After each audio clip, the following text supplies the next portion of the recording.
नंद ने घुमाया भाभी को दुबई।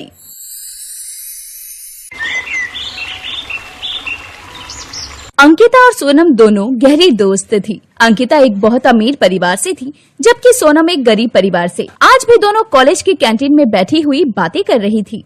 यार सोनम, कल से कॉलेज की छुट्टियां पड़ रही है, तो अब तो हमारा मिलना भी कभी कभी हो पाएगा। अंकिता, मैं भी यही सोच रही थी, लेकिन कोई बात नहीं, हम बीच बीच में एक दूसरे से मिलते रहेंगे। इस तरह दोनों सहेलियां आपस में बात करने के बाद अपने अपने घर चली जाती हैं।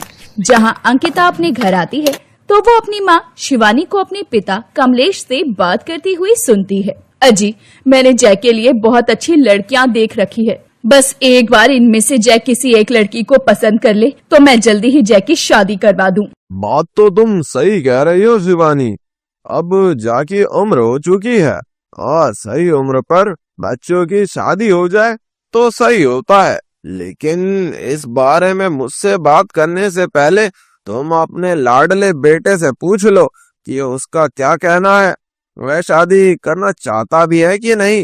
अगर हाँ तो अरेंज मैरिज करेगा या लव मैरिज, क्योंकि आजकल के बच्चे तो लव मैरिज के पीछे पागल हो रखे हैं। अजी, मेरा बेटा है, मैं उसकी माँ हूँ, जैसा मैं कहूँगी वो वैसा ही करेगा। वो सब तो ठीक है भाग्यवान, लेकिन एक बार जय को बुलाकर पूछ लो। पति की बात को सुनकर शिवानी अब जय को आवाज लगाती है और माँ की आवाज सुनकर जय उन दोनों के पास आता है, जिस पर शिवानी कहती है, जय बेटा, अब तुम्हारी शादी की उम्र हो गई है। अगर तुम कहो तो मैं तुम्हारे लिए लड़कियां देखना शुरू करूं। वो क्या है ना, अब तेरी माँ की हड्डियां बूढ़ी हो चुकी है, तो अब वो और इस घर को नहीं संभाल पा रही। अब इस घर में एक नया सदस्य चाहिए। अगर तेरी नजर में कोई लड़की है तो तू हमें बता दे, अगर नहीं पसंद तो भी बता दे।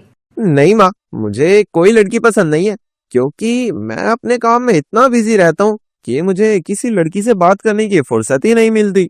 लो भाग्यवान, तुम्हारा काम तो आसान हो गया। अब अपनी चुनी हुई लड़कियों की फोटो अपने बेटे को दिखाओ और जय, तुम इन फोटोज को देखकर बताओ कि तुम्हें कौन सी लड़की पसंद है। पिताजी, मैं क्या बताऊं, माँ ने अगर कोई लड़की पसंद की है तो अच्छी ही होगी।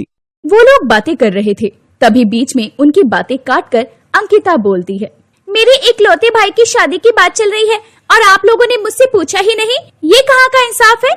जब तक मैं लड़की को नहीं देखूंगी तब तक मेरा भाई शादी के लिए हाँ नहीं करेगा। क्यों भैया, सही कह रही हूँ ना मैं? हाँ हाँ भाई, मेरी बहन सही बोल रही है, इसको भी पूछो। ऐसी कोई बात नहीं है, मैं तो तुमसे पूछने ही वाली थी कि अगर तुम्हारी नजर में भी कोई अच्छी लड़की हो तो तुम ही बता दो। लेकिन मैं सोच रही हूँ कि पहले जय इन लड़कियों की फोटो देख ले। माँ की बात सुनकर अब आए फोटो को जय देखता है, लेकिन उसे फोटो में एक भी लड़की पसंद नहीं आती, जिस पर शिवानी अंकिता से कहती है, अंकिता, तो अब तुम ही बताओ कि तुम्हारी नजर में कोई लड़की है या नहीं। हाँ माँ, मेरी नजर में एक अच्छी लड़की है। वो सुंदर है, सुशील है, अच्छा नेचर है, और तो और उसे सालों से जानती हूँ, लेकिन बस एक ही प्रॉब्लम है। प्रॉब्लम? बताओ बेटा, हम सॉल्यूशन निकाल लेंगे। पिताजी, वो मेरी कॉलेज फ्रेंड सोनम है, लेकिन वो गरीब है। बेटा, अमीर गरीब तो हम इंसानों ने बनाया है। अरे वो गरीब है तो क्या हुआ, है तो इंसान ही ना। घर के सभी लोगों को सोनम की गरीबी से कोई दिक्कत नहीं थी, इसलिए वो सभी रिश्ता लेकर सोनम के घर जाते हैं। सोनम सभी को बहुत पसंद आती है और इस तरह सोनम का रिश्ता जय के साथ पक्का हो जाता है। कुछ दिनों में सोनम और जय की शादी हो जाती है और वो पवित्र बंधन में बंध जाते हैं और शादी करके सोनम घर आ जाती है। शादी के बाद सोनम अपनी ससुराल की जिम्मेदारी बखूबी संभाल लेती है। सोनम को घर में सब बहुत पसंद करते थे। धीरे धीरे सोनम की शादी को लगभग एक हफ्ता बीत चुका था। एक दिन सोनम की सहेली शिल्पा उससे मिलने आई। शिल्पा सोनम की कॉलेज फ्रेंड थी। चाय नाश्ते के बाद शिल्पा सोनम से बोली, तेरी शादी तो अच्छे खासे अमीर घर में हो गई। चलो अच्छा है, तूने तो जिंदगी में कभी अमीरी देखी नहीं, लेकिन अब देख ले। तुम ऐसा क्यों कहती हो शिल्पा? अरे जरूरी नहीं, जो इंसान गरीब है वो कभी अमीरी नहीं देख सकता। किस्मत का सिक्का कब पलट जाए किसी को पता नहीं होता। ये बात तो सही है। वैसे मैं तो दुबई जाने के लिए शॉपिंग करने आई थी, तो सोचा तुझसे मिल लूं। वैसे तुझे दुबई कैसा लगता है? नहीं शिल्पा, मैं तो कभी। अरे मैं भी कितनी बेवकूफ हूँ जो तुझसे ऐसा सवाल कर बैठी। तू भला दुबई कहाँ गई होगी? तू तो इस शहर में कभी बाहर भी नहीं निकली होगी। तो तुझे कैसे पता कि दुबई कैसा है? शिल्पा सोनम को लगातार नीचा दिखा रही होती है, तो वहीं पास में बैठी अंकिता को ये सब सुनकर बहुत बुरा लगता है। कुछ ही देर में शिल्पा वहाँ से चली जाती है। शिल्पा के जाने के बाद अंकिता सोनम से बोली, भाभी आपकी फ्रेंड बहुत बोलती है। जाने दे अंकिता, ये उसकी आदत है। वो तो ठीक है भाभी, लेकिन अब हम दुबई घूमने जाएंगे। ऐसा कहकर अंकिता अपने भाई को भी दुबई जाने के लिए तैयार कर लेती है। अगले कुछ दिनों में सारे पेपर्स और पासपोर्ट बनकर तैयार हो जाते हैं। वो लोग फ्लाइट से दुबई के लिए निकल जाते हैं। दुबई पहुंचकर वहाँ के नजारे देखकर सोनम बहुत खुश होती है। तभी जय बोलता है, अंकिता, तुमने होटल तो बुक कर लिया था ना? हाँ, मैंने दुबई का सबसे महंगा होटल बुक किया है। भाभी जरा आपकी फ्रेंड शिल्पा को फोन तो लगाना। लेकिन अंकिता, ये सही नहीं है। अरे हम घूमने आए हैं, ना कि किसी को नीचा दिखाने। अरे भाभी, आपको जितना कहा है उतना ही करो ना। मैंने बोला ना, अपनी उस अमीर जिद्दी फ्रेंड शिल्पा को फोन तो लगाओ। अब सोनम शिल्पा को फोन लगाती है और अंकिता को दे देती है। अंकिता उससे कहती है, शिल्पा दीदी, मैंने तो आपको ये बताने के लिए फोन लगाया है कि मैं अपनी भाभी को दुबई घुमाने लाई हूँ। वैसे किस होटल में रुकी हैं आप? शिल्पा अंकिता को होटल का नाम बताती है। ये सुनकर अंकिता कहती है, अच्छा, हम तो दुबई के सबसे महंगे होटल में रुके हैं। अगर आप अपने दोस्त से मिलना चाहती हो तो आ जाना। ये सुनकर शिल्पा पूरी तरह से जल भुनकर खाक हो जाती है और अपने पति से कहती है, देवेश चलो ना, जरा हम भी देखकर तो आए कि वो लोग किस होटल में रुके हैं। अब शिल्पा पता पूछकर होटल में उन लोगों से मिलने पहुंचती है और दुबई का सबसे बड़ा और महंगा होटल देखकर शिल्पा एक बार फिर से अंदर ही अंदर जल जाती है, लेकिन वो जाहिर नहीं करती। अब दोनों सहेलियां बात करती है। थोड़ी देर बाद शिल्पा चली जाती है। अगले दिन अंकिता सोनम को दुबई के बड़े मॉल में शॉपिंग करवाने ले जाती है। वहाँ पहुंचकर अंकिता सोनम से कहती है, भाभी आप फोन करके शिल्पा दीदी को भी यहाँ शॉपिंग के लिए बुला लीजिए। आखिर उसे भी तो पता चले कि उसकी गरीब सहेली जिसे वो आज तक नीचा दिखा रही थी, वो मामूली नहीं बल्कि एक रईस खानदान की बहू है। अंकिता के कहने पर सोनम अपनी सहेली शिल्पा को फिर वहाँ बुला लेती है। थोड़ी ही देर में शिल्पा वहाँ आ जाती है। वो दोनों साथ मिलकर शॉपिंग करते हैं। तभी अंकिता को एक ड्रेस पसंद आती है और वो अपनी भाभी से कहती है, भाभी देखो, ये इस मॉल की सबसे महंगी ड्रेस है। हाँ सोनम, सचमुच बहुत सुंदर है, मुझे ये बहुत पसंद है। अगर तुझे पसंद है तो सोच क्या रही है, ले ले। नहीं सोनम, ये मेरे बजट के बाहर है। वो लोग ये बातें कर रहे थे। तभी अंकिता उस ड्रेस को खरीदकर अपनी भाभी को गिफ्ट कर देती है। शिल्पा का मुंह खुला का खुला रह जाता है। थोड़ी देर बाद वो लोग अपने होटल वापस चले जाते हैं। होटल पहुंचकर शिल्पा अपने पति से कहती है, दिवेश, वो लोग कितने महंगे होटल में रुके हैं और कितनी सारी शॉपिंग की। शिल्पा, तुम्हारी सहेली सोनम की वहाँ शादी हुई है, जिन्हें तुम नहीं जानती। तुम्हें पता है, वो लोग शहर के सबसे अमीर लोगों में से एक है और हमारी फैक्ट्री के लिए रॉ मटेरियल वहीं से आता है। इसलिए तुम उन लोगों की बराबरी करना छोड़ दो। हम उनकी बराबरी कभी नहीं कर सकते। ये सुनकर शिल्पा के होश उड़ जाते हैं। अगले दिन अंकिता अपने भैया भाभी के साथ इंडिया वापस आने के लिए एयरपोर्ट पहुंचती है। वो लोग फ्लाइट में जा ही रहे थे। तभी सोनम ने देखा शिल्पा और उसके पति को सिक्योरिटी गार्ड ने रोक रखा था। सोनम अपने पति से बोली, जी लगता है मेरी फ्रेंड को कोई प्रॉब्लम है, प्लीज उसकी हेल्प करो, वो मेरी दोस्त है। ठीक है सोनम। जय उन लोगों के पास पहुंचा तो कारण पूछने पर पता चला कि पेपर्स में कुछ गड़बड़ी थी। जय ने कॉल करके सारी प्रॉब्लम को सॉर्ट आउट करवाया। ये देखकर शिल्पा सोनम से बोलती है, सोनम मैं कितनी बुरी हूँ और तू कितनी अच्छी है। मैंने हमेशा तुझे नीचा दिखाया और तेरे साथ बुरा व्यवहार किया, लेकिन फिर भी तूने मुझे परेशान देखकर मेरी मदद की। दोस्त हो तो तुझ जैसी, मुझे माफ कर दे, मुझे मेरी गलती का एहसास हो गया। ये तो क्या कह रही है शिल्पा, भला दोस्ती में भी कोई माफी मांगता है? अरे पागल, तू मेरी दोस्त थी और हमेशा रहेगी। इतना बोलकर अब सोनम ने शिल्पा को गले से लगा लिया। उन दोनों को इस तरह खुश देखकर सभी लोग बहुत खुश हुए और खुशी खुशी इंडिया लौट आए।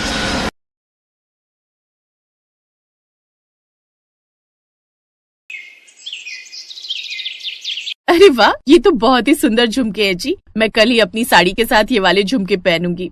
हाँ, लेकिन मेरी बीवी से ज्यादा सुंदर नहीं। क्या आप भी?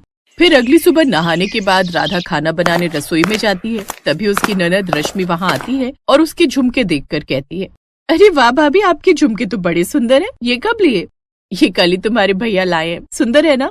हाँ, आपको पता है मैं कब से ऐसे झुमके ढूंढ रही थी, लेकिन मुझे मिल ही नहीं रहे थे। क्या आप अपने झुमके मुझे दे सकते हैं प्लीज? आप दूसरे ले लेना। आज तो मैं कॉलेज यही पहन कर जाऊंगी। राधा उसे ना नहीं कर पाती और उसे वो झुमके दे देती है। ऐसे ही कुछ दिन बीत जाते हैं। राधा और आलोक की शादी की सालगिरह होती है। सालगिरह की बहुत बहुत बधाई हो बेटा, सदा खुश रहो। थैंक यू माँ जी। अब चलो भी भैया भाभी, बाहर चलकर अपनी शादी की सालगिरह का केक काट लो, सब इंतजार कर रहे हैं। हाँ हाँ चलो राधा। वो दोनों मिलकर केक काटते हैं। फिर राधा अनमोल को गिफ्ट देती है। वाह, ये वॉच तो मुझे कब से चाहिए थी। Thank you so much. तुम कितने अच्छे से ये बात जानती हो। वैसे मैं भी तुम्हारे लिए कुछ लाया हूँ, ये देखो। वाह, ये साड़ी तो बहुत ही सुंदर है। और बहू, ये तेरे लिए कंगन मेरी तरफ से। थैंक यू माँ जी, थैंक यू। अब ये तो बहुत ही सुंदर है। इस साड़ी के साथ कितने अच्छे भी लग रहे हैं ना। अब राधा की नजर उस साड़ी और कंगन पर होती है। सचमुच ये तो बड़ी सुंदर है। कुछ दिन बाद ये साड़ी तो मैं हथियाई लूंगी। फिर कुछ दिन बाद, भाभी वो आपकी साड़ी और कंगन मुझे चाहिए थे। वो क्या है ना, मेरे कॉलेज में फंक्शन है तो मुझे वो पहनना था। बेचारी राधा ने अभी तक वो साड़ी एक बार भी नहीं पहनी थी और फिर बड़ी भारी मन से वो साड़ी और कंगन उसे दे देती है। ऐसे ही कुछ दिन बीत जाते हैं। एक रोज राधा अपने मायके में 4 दिन रहने जाती है। फिर लौटते वक्त, ये ले बेटा, ये सूट तेरे लिए, इनमें से पसंद कर ले, जो चाहिए बाकी मैं दुकान वाले को लौटा दूंगी। हर बार कहती है माँ ये सूट थोड़े हल्के रंग का है, इसका डिजाइन अच्छा नहीं है, इसीलिए दुकान वाले से कहकर ये सूट उठा लाई। अब इसमें से कोई 2 तू रख ले, बाकी मैं उसे वापस कर दूंगी। सास और ननद के लिए सूट मैंने पहले ही लाकर रख दिए हैं। ओह अच्छा, वैसे माँ मुझे ये वाला और ये वाला पसंद है, इन्हें मैं रख रही हूँ। राधा अब चल, देर हो रही है। अच्छा माँ, मैं चलती हूँ। आते रहना बेटा। राधा वो सूट लेकर ससुराल आ जाती है। बहू, तू जब से मायके गई है ना, मेरा तो दिल ही नहीं लग रहा। अच्छा किया अनमोल बेटा, तू इसे ले आया। लेकिन बहू, तू लेकर तो छोटा बैग गई थी, फिर इतना बड़ा बैग क्या भर कर ले आई? वो माँ ने कुछ मिठाइयाँ, घी और सूट दिए। माँ ने आपके और ननद जी के लिए भी कपड़े भिजवाए, मैं आपको दिखाती हूँ। तभी उसकी ननद भी वहाँ आ जाती है। राधा वो सूट उनको दिखाने लगती है। ये लो ननद जी, माँ ने ये वाला सूट तुम्हारे लिए भेजा है। अच्छा, दिखने में तो ठीक ही है, लेकिन मुझे ना भाभी वो वाला ज्यादा अच्छा लग रहा है, क्या मैं वो रख लूं? बेटी, वो सूट भाभी का है। हाँ होगा, लेकिन ये गुलाबी रंग ना मुझ पर बड़ा खिलेगा और मेरे पास ऐसे रंग का सूट भी नहीं है, तो मैं ये रख रही हूँ। तू अपना सूट रखना, क्यों दूसरों के सूट पर नजर रखती है? दूसरा कहाँ माँ, ये भाभी तो है और मुझे पसंद आ गया तो इसमें मैं क्या करूँ? क्यों भाभी? हाँ माँ जी, कोई बात नहीं, ये रख लेगी। अब ननद अपनी भाभी का सूट रख लेती है और बेचारी राधा को फिर से बेमन से वो सूट रखना पड़ता है। ऐसे ही समय बीतता है और अब राधा के देवर अंकुर की शादी भी हो जाती है और अब घर में एक और भाभी यानी कि छोटी भाभी आ जाती है। शादी के कुछ दिन बाद, ये लो प्रज्ञा, ये पायल मैं तुम्हारे लिए लाया हूँ। शादी से पहले तो मैंने तुम्हें काफी सारे गिफ्ट्स दिए, लेकिन शादी के बाद ये मेरा तुम्हें पहला गिफ्ट है। ओह थैंक यू, ये बहुत ही सुंदर है। मैं अभी ये पायल पहन लेती हूँ। अब अपनी नई भाभी की पायल पर उसकी ननद की नजर जाती है। भाभी, आप ना प्लीज ये पायल मुझे दे दो। क्या है ना, मुझे बड़ी पसंद है और आप भैया को बोल दो वो आपके लिए दूसरा ले आएंगे। नहीं, ये शादी के बाद मेरा उनकी तरफ से पहला गिफ्ट है, तो इसे तो मैं ही रखूंगी। भाभी, आपकी ननद आपसे पहली बार कुछ मांग रही है और आप इतना सोच रही हैं।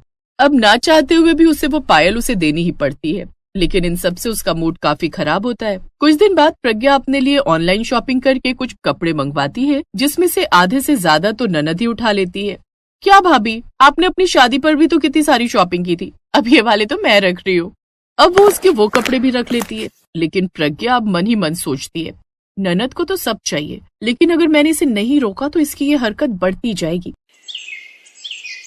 इसलिए वो एक प्लान बनाती है और बाजार से कुछ मेकअप, साथ ही वेस्टर्न ड्रेस और हील्स भी लाती है। उसकी ननद शाम को कॉलेज से आती है तो वो मेकअप, ड्रेस और हील्स देखकर सब ले जाती है। अगले दिन अपनी फ्रेंड की बर्थडे पार्टी में चली जाती है, लेकिन प्रज्ञा ने उस लिपस्टिक पर ऐसा स्प्रे छिड़का था जिससे उसके होंठ सूज जाते हैं और कपड़ों पर ऐसा स्प्रे छिड़कती है जिससे वो खुजलाती रहती है और हील्स जिन्हें पहनकर वो पार्टी में डांस करने लगती है तो वो टूट जाती है। लगता है रश्मि, तूने ये सारा सामान ना मंगल बाजार से खरीदा है, तभी तो ये सैंडल टूट गई। और होंठ कैसे हो गए तेरे? अरे तूने अपने होठों की सर्जरी की है क्या? कितनी गंदी लग रही है। क्या? नहीं तो, अरे ये क्या हो रहा है? तभी उसके शरीर में खुजली होने लगती है और वो खुजलाते खुजलाते वॉशरूम जाती है, जहाँ अपनी शक्ल शीशे में देखकर वो चौंक जाती है। वो जल्दी से डॉक्टर के पास जाती है और दवाई लाती है। वो जान जाती है कि ये सब उसकी भाभी ने उसे सबक सिखाने के लिए किया था, लेकिन उस दिन के बाद से उसको सबक मिल गया था कि अब वो किसी का सामान इस्तेमाल नहीं करेगी। अब वो कभी अपनी भाभीियों की चीज पर नजर नहीं रखती, जिससे अब राधा और प्रज्ञा दोनों ही सुखी थी।